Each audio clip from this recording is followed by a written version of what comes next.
story for how we even got here. But why? Read the room. Why? Read the room. Why is she not here? Read the room. Read the motherfucking room. I'm reading the room.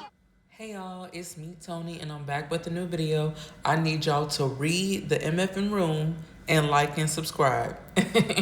But for real, like and subscribe so we can grow our community and I can push out more content. Now let's get into it. I'm reviewing the latest episode of Real Housewives of Atlanta, and this episode was pretty good. Let's dive in. So when the show first opens up, the producers are asking all the ladies how they felt about the spa incident, and basically everyone is pretty much disgusted. Even Cynthia says it's like the lowest thing she's ever seen on the show, and Porsha said it triggered her. And I remember season 13, Porsha was very bothered when Kenya tried to shame her for her private intimacy life when she had, possibly allegedly intercourse with the stripper Bolo. So I could definitely understand why Porsha said it was triggering to her. But we open up 48 hours after the spa event, and Brit is talking to her husband. She's very emotional. She's like barefaced, no makeup, in her home. She says she hasn't slept. She shows her husband the stuff that's been going on his phone with, all the news, and Brit is saying that she can lose her license. She says that, basically the footage that Kenya had was done when she was underage. She said that she allowed her boyfriend when she was a teenager to record her giving what to him. And basically when she was in her early 20s, she also did webcam. And now, she had scrubbed it from the internet, and I guess Kenya dug it back up and threw it in her face. Me personally, I know firsthand, just because someone says like they removed something from the internet, that doesn't mean that someone hasn't saved it. So, that's unfortunately what happens. So you guys be careful. If you put anything on the internet, always be aware that it may just come back, unfortunately. And the worst thing that can happen is it gets in the hand of your enemies. But Brit is pretty emotional, and she's saying her clients have been asking her about it. Business people. She's saying that Kenya's minions have been attacking her, and she's just full of tears. And her husband is doing a good job. He's comforting her. He's having her back. He doesn't understand why Kenya would do this at her spa event that's dedicated to her daughter. Oh, and side note, Brit is very pretty without makeup. I'm just pointing that out. But anywho, Kelly comes over to support Brit. She's like just being a good friend, checking on her. And that's something I noticed with Kelly. Her and Shamia have that in common. They're really good friends. So, you want friends like Kelly or Shamia who will be there for you. But Kelly brings IV therapy, which is when you have like a nurse or a phlebotomist, and they basically shoot you up with a needle full of like vitamins to help you feel rejuvenated and fresh. And it's nice that she brought that for Brit with everything, that just happened. Like I said, Kelly's a good friend. But Kelly is like, sitting there with Brit, and she's like, why would Kenya do this at her spa ball place? It's like, it was supposed to be a beautiful event to, celebrate her. And it's such a, nice spot. Like, why would she sabotage her own event with all that negativity? And then Kelly's like, she made me throw away the flowers. And she's like, that's when I really realized, okay, like this HO is crazy. And Brit is like, I'm glad I wasn't in the room when that happened. And Kelly is like, well, she definitely wanted to trigger you. And Brit is like, yep, like she wanted that moment to trigger me. I'm not gonna lie, Brit was wrong, first of all. We all know that. Brit was seriously wrong. But I might have to admit a little piece, Brit, just a little bit. You might be right. Kenya was trying to provoke you in that moment, but it's not like it came out of nowhere, though. You came at her first. You said that you have all these pow-pows and stuff. She wanted you off the show, plain and simple. She didn't want you there anymore. So if you're going to act a fool and get kicked off. Kind of like when Porsha had pulled her hair. And the first thing she said to Porsha on that reunion, as soon as they picked her up from the ground and got Porsha off of her, oh, that's it. You're fired. You're done. So, yeah, maybe that is true. But Kelly decides to get the girls together for a peaceful brunch. after all this issues that has happened. And I'm like, we're going to see how peaceful it's going to be, because we know this group, nothing is peaceful about these ladies. So next we have Shamia, and Shamia has invited all the ladies over. Like, she loves inviting people over to her home, but like I said, if I was Shamia, I would not be inviting all these ladies over to my house, especially around my man, because we saw what happened to Fowler and Simon. Y'all remember she had Porsha and Porsha's sister and Tanya all at the pool, swimming in her pool in her big house. Next thing you know, Porsha's engaged to her man. But I digress. Shamia has a private chef, and the food is looking pretty good. I'm like, that's a cute setup. I don't know how much Shamia paid for her private chef, but looking at it, it was like fried chicken, fruit tray, and little sandwiches. I'm like, girl, you could have went to Publix and bought a little platter and the fried chicken in a little basket, and that would have been less. But okay, sure, you wanted to have the chef, you're doing your little lightweight flex, cool. But Kelly comes first, and I like that about Kelly. Kelly's so sweet, and she's always on time. So I'm just noticing a trend with Kelly here. She's very respectful. But Porsha and Angela end up coming, and the ladies are laughing at Angela's fan. I noticed especially Shamia and Porsha are like laughing at Angela having her little fan. And I noticed that Shamia and Porsha always make faces at each other, and I take that as they be talking about the other ladies with each other, or they're talking about something that they have an inside joke.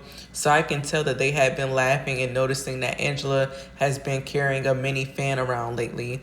But it's true, Angela does have that fan a lot. I don't know if she's just hot natured. I don't know if she's going through perimenopause or menopause. I don't know how old she is, but for some reason she does have that fan a lot. Maybe she's scared her wig will, slide off if the glue melts, if she's too hot. I don't know. But they speak on Kenya going too far below the belt with that whole Brit situation. Kelly says that Kenya was definitely premeditated with that whole issue. It's like you had time to reflect and go back, and you decided to, get a whole poster together and look up pictures and present it at your spot. Like, that was so premeditated compared to Brit slip of the tongue saying something completely inappropriate. And I'm gonna have to agree to an extent. I think that it was definitely premeditated of Kenya, of course, but I also feel like it's not normal to threaten or imply that you would use your pow pow. I think both are crazy to me. But anyway, Kelly asked Porsha if she would forgive Kenya if it were her. And Porsha's like having PTSD. Y'all remember season 13 when Porsha allegedly did some stuff at that party, and Porsha actually kind of brings it up a little bit, but she laughs it off. She was like, well, when I was at that party, and she's like, well, never mind. No. And then in her confessional, she's like, no, me and Kim would be done, like absolutely done. No. Which we already knew. Porsha literally left the show after that. I'm not sure if it's because of Simon or, whatever, but I think that was a rough season for Porsha when Kenya had outed her for being intimate with Bolo. But anyway, Shamia's mom is there, and she's just a respectful older woman giving positive advice and telling the ladies that, they just have to be there for each other and be kind to one another. And I'm like, why can't Porsha's mom be like that? Seriously, why is Diane over here encouraging foolishness with Porsha, but here's Shamia's mom being so positive, and you can see the difference in both of their personalities. And I'm sorry, don't come for me, Team Porsha. I'm just being honest. So Angela confronts Porsha. She's like, since we're speaking about being nice, I was offended when you said something about my husband. You mentioned you had some tea on him. And Porsha apologizes. She's like, I was just joking. But, when I noticed you got so mad, that's when I realized, okay, I probably shouldn't joke with you like that because, you don't know me that well to be playing with you. So I'm just confused by this. The way Porsha said it definitely didn't seem like she was joking. It seemed like she wanted to aggravate Angela when she was saying, oh, I have tea on your husband and stuff. And to be honest, that's not something you would even joke about. It's not really funny to tell a married woman, oh, I have some stuff about your husband. Like, how is that funny? But Angela lets it go, and Drew ends up coming. Drew is super late, and it's like a trend with her. I don't know if her and Porsha are competing for a late award. I don't know if Drew really wants to be Porsha, because normally Porsha is the seriously late one, but something's going on. Drew is mad late, and she's empty-handed. And I did notice some of the other ladies came empty-handed, but it just looks worse. Like, Drew, you're super late and you show up empty-handed, and as soon as you come in the house, you fix a plate to eat. I'm sorry, maybe it's a rich people thing. I'm not in their tax bracket yet, and I say yet because it will happen, period. But why is it okay to come to people's home, eating all their food, and you don't bring a gift, or maybe a bottle of wine or a dish, something? But anywho, the ladies are already on the balcony. They're already eating. Drew's just mad late, walking in with her plate. And Shamia's house looks so big, you guys. I'm like, dang, Shamia, like your house looks like a restaurant. It's so big. She's like on the balcony. It's like a upper patio or something. It looks like a restaurant. Seriously, like they're outdoors. I would love that, y'all. Like I like that. Shamia has a mansion. But Drew hugs all the ladies except Porsha. Porsha. And they're asking Drew, like, hey, what's going up with you? And Drew's like, oh, well, I'm getting ready for court. Angela asks Porsha about her divorce. And Portia's like, speaking on it. And she's getting ready to give her grand speech, of course. Angela asked her if Porsha would be willing to work things out with Simon, and Portia's like, no, Simon disrespected my mom, and she's saying he disrespected her by mentioning in court documents that Porsha burglarized their home when she brought the mother with her with the gunman, allegedly. Okay, I'm just gonna say allegedly, even though we saw the pictures. But anywho, she's upset that he mentioned her mom in the whole court debacle. But I mean, it happened. I mean, if he saw on the footage that you brought a gunman to the house with your mother, I mean, how is that disrespectful? It really did happen. And then she also mentions that, basically Simon doesn't care about her daughter, Pilar. She's saying Pilar asked about Simon, and she's like, where is Simon? And Porsha lied and said, oh, he's just, working out of town. And she texted Simon that, Pilar had asked about him and he didn't respond, but his read receipts were on, so he read it and didn't respond. And Portia's trying to be emotional, but I don't see a tear coming. I don't see any tears. And also, I find this very troubling because Simon also has kids, and they're not older kids, but they're also young kids. So it's like, Porsha, we're hearing about you and yourself and your daughter, but what about Simon's kids? Like, maybe they were close with you. Maybe they were close with Pilar, and we haven't heard you mention anything about missing them or reaching out to them either. So I just find the whole thing very odd. Not to mention that, you're the one who filed for divorce randomly, according to Simon, because he thought you guys were on good terms, and so did the rest of us, because you were posting you guys being so happy, and then literally out of nowhere, you filed for divorce. Like, you snuck him, kind of like how Cordell snuck her. But anywho, Shamia is just comforting Porsha, and I'm like, wow, like, she's really a good friend, and it's crazy that Portia's about to mess up that friendship. But anywho, in her confessional, Portia's saying that Simon presented a life that she wanted, and she felt safe. And I'm just like, girl, is this the same Simon that we saw that was literally married to one of your castmates, and then out of nowhere, he's your fiance before they're even divorced? That same Simon, the same one that had 5 wives before you, the same one that had all these kids and sketchy business and, XYZ, that same Simon, the same one that Fallon said as soon as they were done, he just packed her up in a U-Haul, her and her kids. That Simon made you feel safe? He presented a life to her. That's what she said. She's basically saying she wanted a provider and a man that was wealthy. She wanted the fabulous lifestyle, that big house, the private jets. And you got it. But I guess it wasn't everything you thought it would be. And that just let me know Porsha does not think with her brain too much, because you don't even know this man that well. You guys got engaged in less than a month of even dating, according to you. Why on earth would you have that man around your daughter? And I don't care if you Porsha fans get upset with me, because I have to keep it honest on my channel. That's not smart. And I hope any of you, if you're single, if you're a single mom, be careful with who you give your time, body, and children to. Because if you don't know these people that well, it not only affects you, but it gives you trauma later in life, and it can also traumatize your child. Drew says she really does feel for Porsha, but she can't really sympathize with her physically, because, you know, Porsha and her in a bad place. So she just has to stay on her side. But anywho, Kelly asked Porsha if her and Drew can get along. And Porsha's like, when I'm with Dennis, we wouldn't even talk about Drew. And Porsha's in her confessional. She's like, at this point, I don't have the energy to be going back and forth and just giving to someone. And on top of that, I'm just going to be the bigger person. Okay, Porsha, you're the bigger person now after you've been dragging it the whole time since the first episode. Okay. Moving on. Drew says that Michael B. Jordan is her cousin. I don't know if she's joking or not. He could be.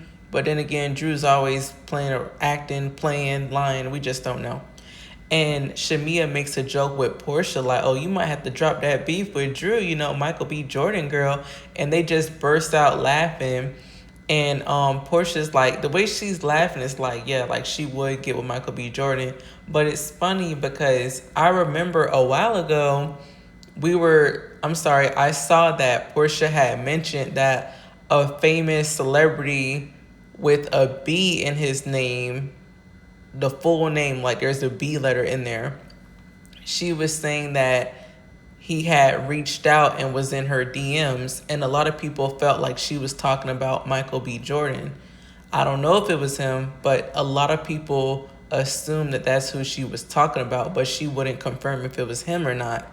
I don't know, but I have to say, Porsha's a beautiful woman. She could probably have any man that she wants, so it wouldn't be a stretch if Michael B. Jordan was in her DMs. But the next scene, we have Kelly doing yoga with her daughter, and Kelly is burning sage. She's practicing that good energy, and Kelly, like I said, is like a breath of fresh air, so it doesn't surprise me that she meditates and does yoga. But she's talking about her divorce with her oldest daughter. She's telling her daughter Chloe, like, you know, he as in her ex-husband was held in contempt and jailed, and, you know, her daughter is saying that she doesn't feel like the husband even cares about her. And Kelly's saying that, you know, he was raising her oldest daughter like his own forever, but ever since all this stuff has happened, he hasn't been reaching out or nothing. And the daughter's like, he doesn't want anything to do with her, like he just only cares about his biological kids. And Kelly's pretty hurt. Kelly's just saying like she hopes that's not true, and she just doesn't want to believe that. It's disappointing. And Chloe, Kelly's daughter, says that she doesn't want to end up married because she's worried about ending up like her mom. And that was pretty sad. I'm really wishing the best for Kelly and her daughter. She seems like a great mom. By the way, she did end up getting sole ownership of her business. So congratulations to her. She had that horrible husband who was abusive physically, and he was trying to steal money from the company and take the business from her. But yes, Kelly did get ownership of the business, guys. Our next scene, we have Drew getting ready. She's like packing a suitcase, and she's arguing with her daughter, like, come on, I need to do your hair before I leave. And I guess she's just getting ready to go for her weekend. Remember, with this soon to be divorce, Drew has to leave the house twice a month, I believe, so Ralph can get out of the basement and roam around the main part of the home with the kids. And it's also Father's Day apparently on this episode, so Drew is just, I guess, not even gonna tell Ralph Happy Father's Day, because he comes upstairs and she's like, oh, like just surprised that he's upstairs. And he's like, what? Like, why are you surprised? Like, it's my turn for the kids. Like, you know, I get to come up here. This is our schedule with court. And Drew's like, oh, well, I was just eating breakfast. Like, Drew's playing dumb. One thing I hate about Drew, she plays dumb a lot. It's kind of like, sometimes Porsha used to do it, but not so much anymore. And Ashley Darby from Real Housewives of Potomac, she does that. I can't stand that. Don't play dumb. You knew it was his time. You knew he was coming upstairs. Don't sit at a table in front of a camera and play surprised and, acting all shocked. Like, girl, stop. But she's over here, saying that she needs to talk with Ralph so the kids walk away. But I see one of her kids eavesdropping, so they didn't really walk away. But Drew is blaming him for them not having exterminators. She's like, you were supposed to call the exterminator, and my lawyer said that was your job and you're supposed to be paying for it. And he's like, well, can you do it? Like, I asked you to call and you never did. And, why can't you just do it? And Drew's like, well, you're supposed to pay for it.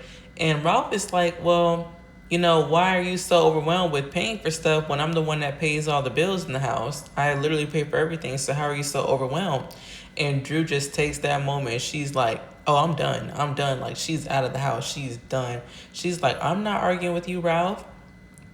I think that Drew either wanted that moment to happen, or maybe she was embarrassed that he said that he pays all the bills still, because she had kind of been portraying that Ralph is taking her money, or trying to at least. And I feel like with these two, you never know, because both of them give attention seeking to me and liar. Like, they're acting, they could be in cahoots, they could be working against each other, but both of them like their screen time, and I just don't trust neither one of them, to be honest. But Drew, I forgot to mention, while she was packing up her suitcase, her sister was in the house. Her sister, Alice, the one that Ralph didn't like. This is the same one that, Porsha was like, oh, Drew acts tough whenever she's around because she knows that she'll fight Drew's battles. But anywho, she's asking Drew, oh, did you get your swimsuit? Like, did you pack your swimsuit? And I'm like, I'm sorry, guys. I'm being honest. Like, I've dealt with in-laws who don't have boundaries. And, we spoke about people just not having boundaries in general. Well, sometimes when it's like an in-law and you're at your siblings or family member's house who's married. Alice, why are you asking her if she has her swimsuit like she's about to go to a pool party? Like, this girl is going through a divorce. And I understand, like, you guys like to have a good time, relax and all that stuff. But, this is a little sad. Like, Drew is literally having to leave her own home and leave her kids because she's going through a divorce. And you're over here acting like you guys are going to the Four Seasons and maybe the Ritz-Carlton or Key West. Like, it's not a vacation. Like, Drew has to be away from her children. She's used to being around her children full time. And you're talking about oh, do you have a swimsuit so we get in the jacuzzi? What?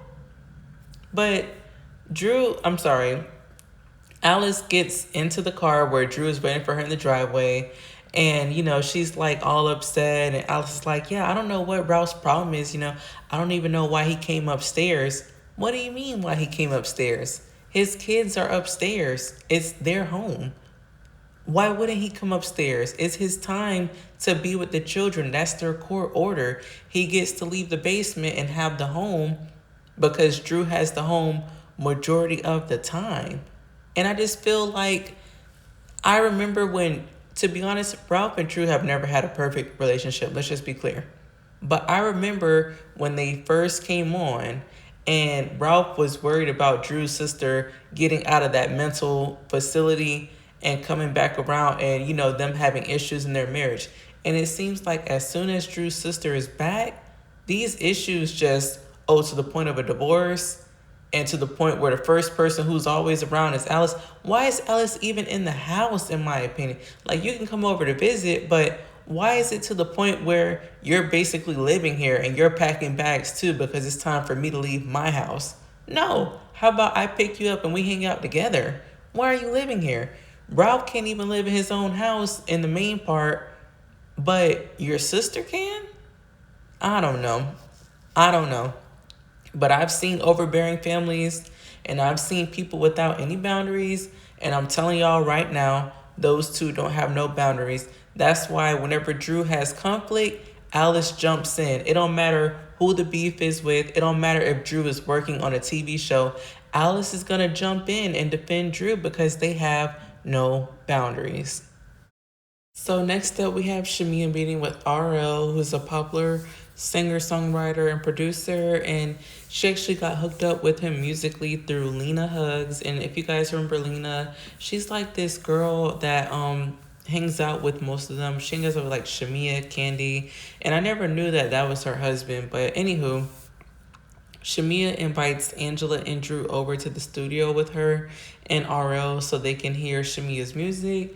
One thing about Shamia is gonna show off this music that she's trying to put out here, and I don't blame her. Maybe she's taking a note from Candy with, you know, promoting your business, promoting your hustle, but Shamia is gonna let y'all hear it, okay?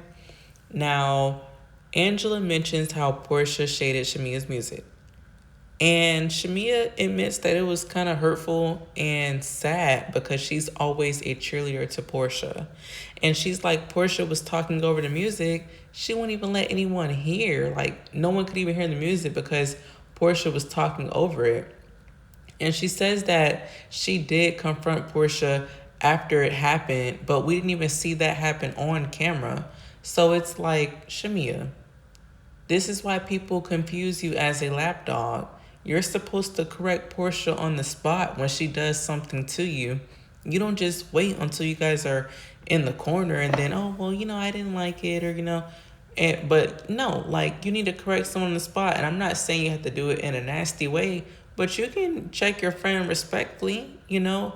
And we would like to see that because it seems like you don't have a backbone yet when it comes to Porsha.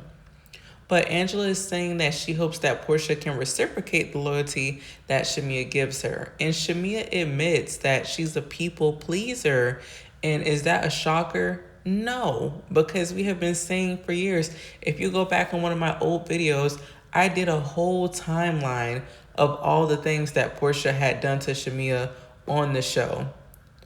Shamia, stop accepting the bare minimum from people just because you like them or love them. That's not enough. Now, Shamia sings in her confessional, and she's saying that, you know, that's not Drew singing. Drew can't hit those notes. And I don't know about you guys, but to me, Drew can sing. So I don't know why Shamia said that. It's like you're shading Drew and her singing. But to me, Drew can sing. I'm not going to compare the two. I hope they both do well with their music, but let's not do that. Drew can definitely sing, Shamia, and she's been singing for a long time. But anywho, Drew comes late again, like I said, and Drew's kind of admitting, like, you know, Porsha definitely was shading Shamia with those comments, and Drew is having Shamia's back. She's like, music is very special, and when you start doing it, it feels like you have your own music child or a baby, and it's very sensitive. And Shamia is speaking on how RL has just really been, like, you know, good to her for her music and stuff like that. And Drew says it's the same thing with Dennis. Like, you never know who's going to be that vehicle for you.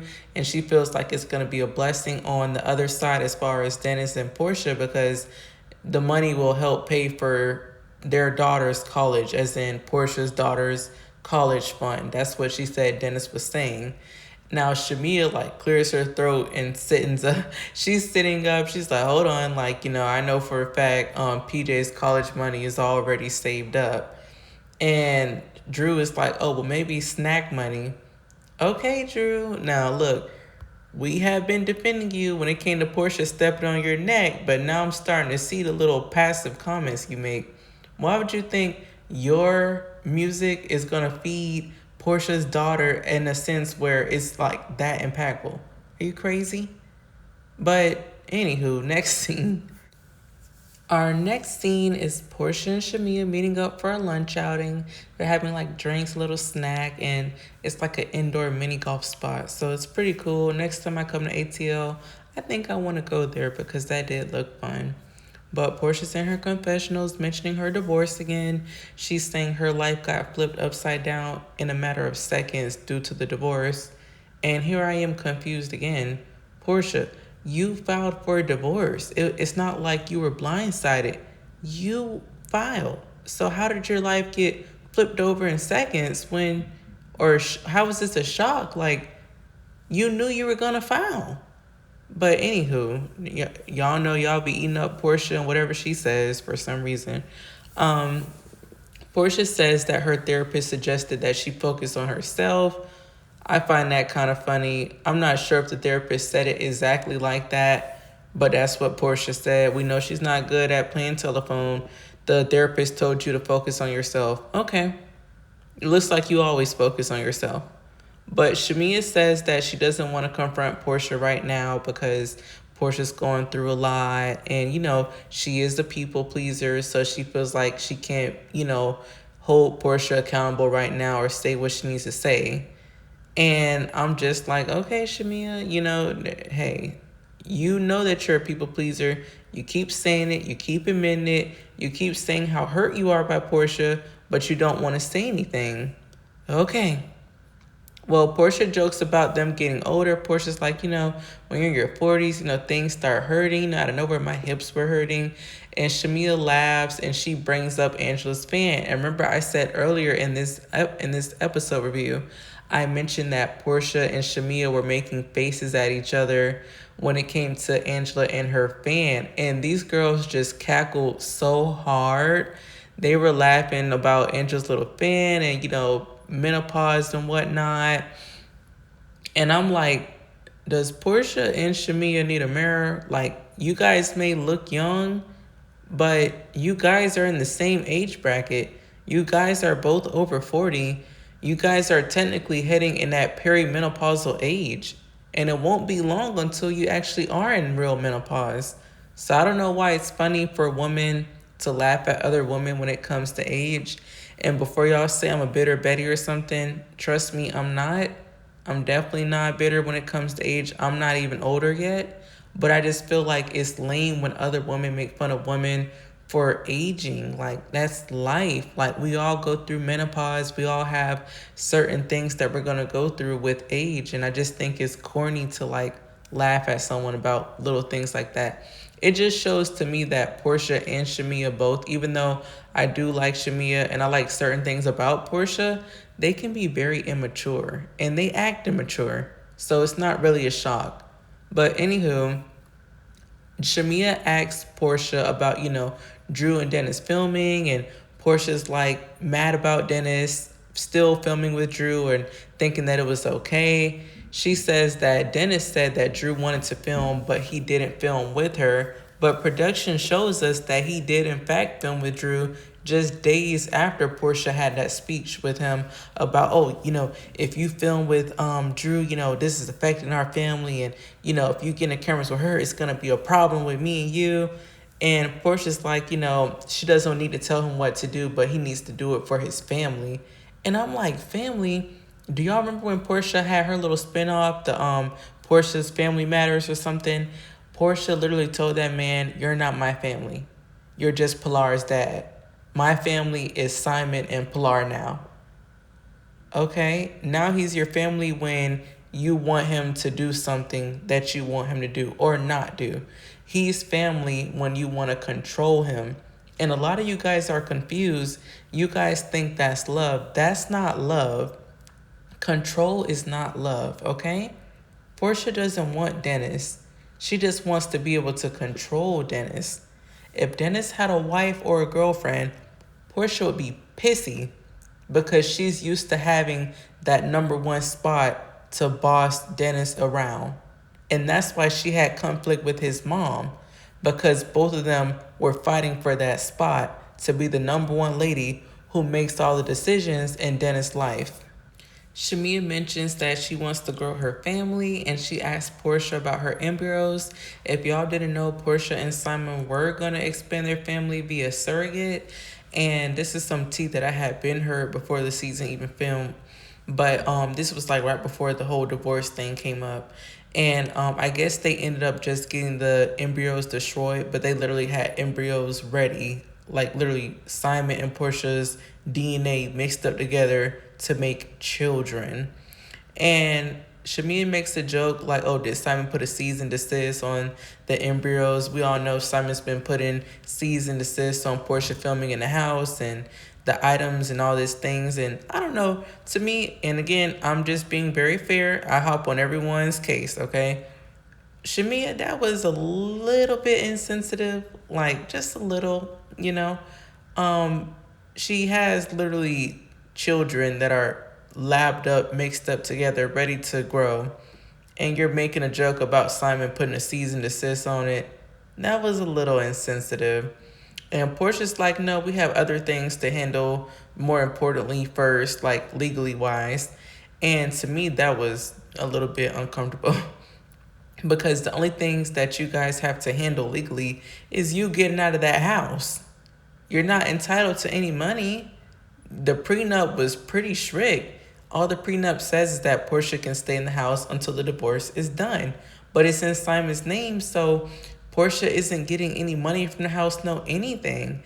And I would think that if you really wanted to be a mom to the point where you had your eggs mixed up and all these things, and you know you're expecting to be a mother at any moment, it seems to me that you would want to know about your embryos and get that taken care of. Like, that's basically children that are waiting to be developed in a womb and born with your DNA, but that's not important to you. The house is more important. Getting that stuff situated, that's more important. Okay. A house that you're not getting anything for is more important than you figuring out what's going to happen with your future children that are already developed in a lab waiting for you to implant them in a uterus so they can finish growing. Okay, Portia. But that's Portia for you guys. She says that she says that Simon wants to be a star, and that's why he's going back and forth with her, and he's an influencer. And I agree with her. I think Simon wanted fame. That's why he got with her, and she got with him because he had money. So neither of them are victims. But Shamia looks salty that Portia won the game. And I'm just noticing things, guys. I'm an empath. I really am. I see things, okay? I noticed that Shamia looked a little salty. Like, she was trying to play it off like they were joking that Portia won. And Portia was gloating like, yeah, I'm the winner. I'm better than everyone here. And Shamia's like looking all salty. But I could tell, like, you're not just joking. You really do hate losing to Portia because you always feel like you're in Portia's shadow. But here we are finally at this peace brunch, the final scene, guys. Kelly is having her peace brunch for Brittany, and her stylist homeboy friend is helping her set up everything, and it looks very nice. It's a beautiful venue, guys. They did their thing.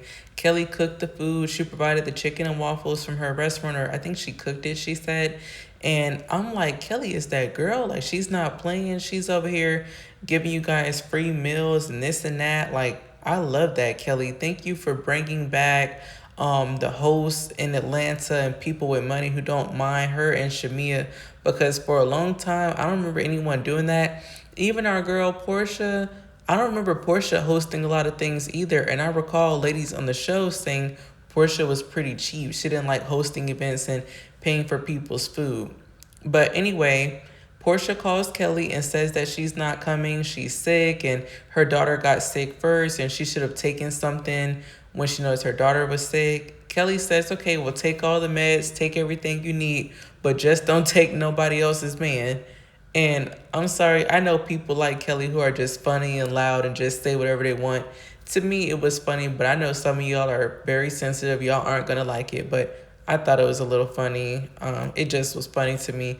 And Porsha couldn't even argue back with her. She was like, oh, wow, like, you can't say nothing. Porsha knows not to come for Kelly because Kelly will let it rip. Kelly will get Porsha together, and Porsha knows that. But Shamia and Angela come, and they come at the same time. Shamia's walking and dancing down Little Runway, and Kelly jokes that Kenya's coming, and then she's like, whoa, the ghost of Kenya, and the girls are like, huh?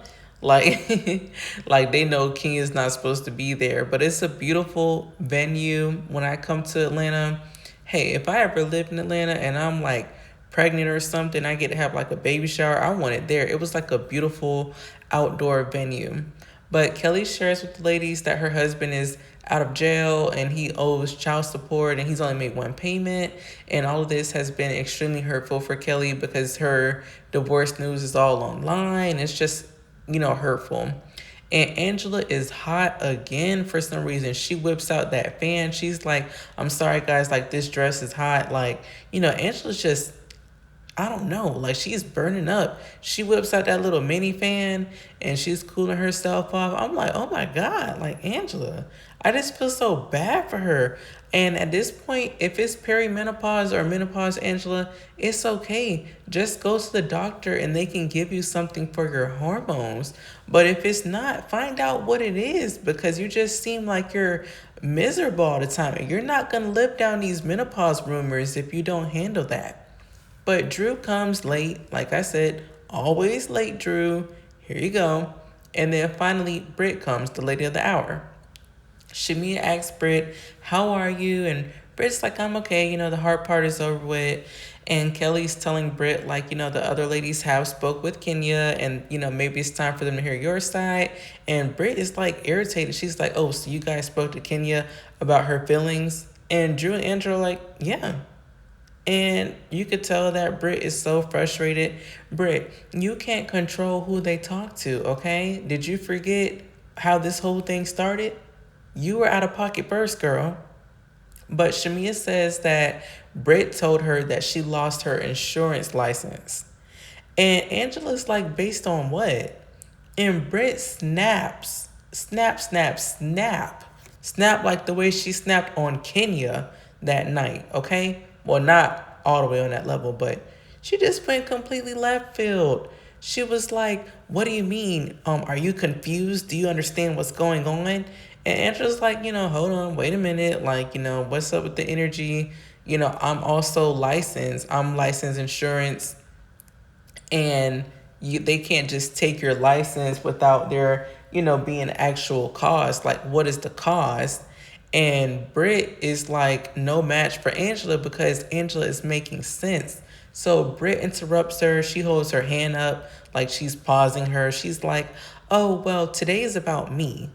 And Brit is going off on Angela. Angela's like, okay, but what we need to do is just slow down. Like, you need to just sit back and reflect and, think about what's going on here. Like, why are we here?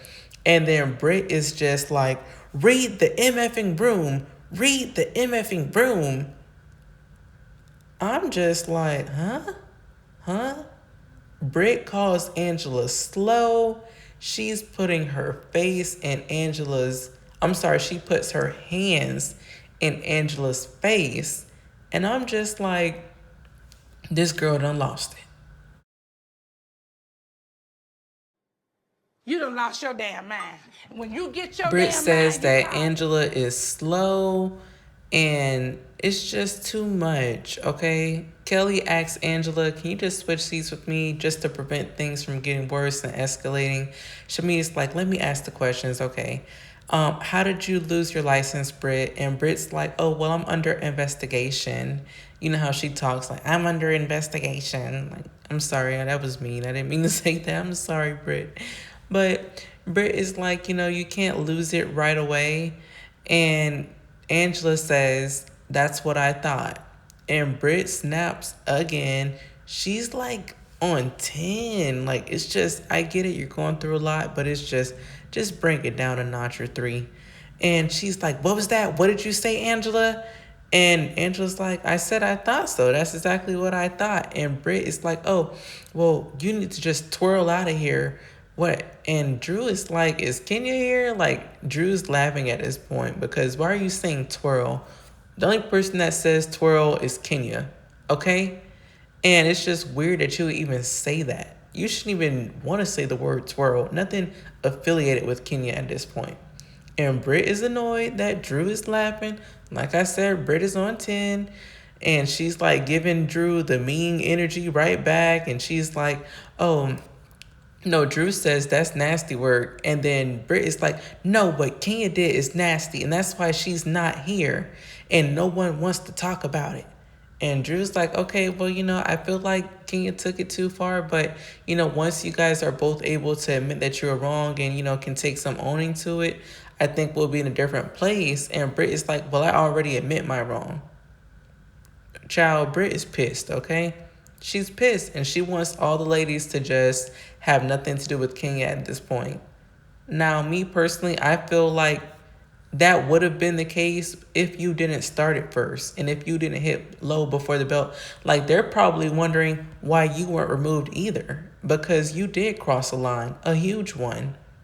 Well, Shamia brings some positivity. She hears some church bells ringing in the background, and she's like, we should all just focus on the good in each other. Let's just dance and line up the energy. And I did like that. Like, good job, Shamia. You were very mature in this whole conversation, you and Kelly, and you guys got things better to a later night. And that was the end of the episode. We also saw that Porsha is having a party in Nashville on the next episode, and things end up going down. We see her going off on Angela because Porsha did not invite Drew, and Angela decided to invite her anyway. So you're going to see Porsha going off on Drew, and I will be recapping that. So make sure you subscribe, like the video, drop a comment, and I will return a comment back. Y'all have a great day. Be safe. Stay out of trouble. Bye.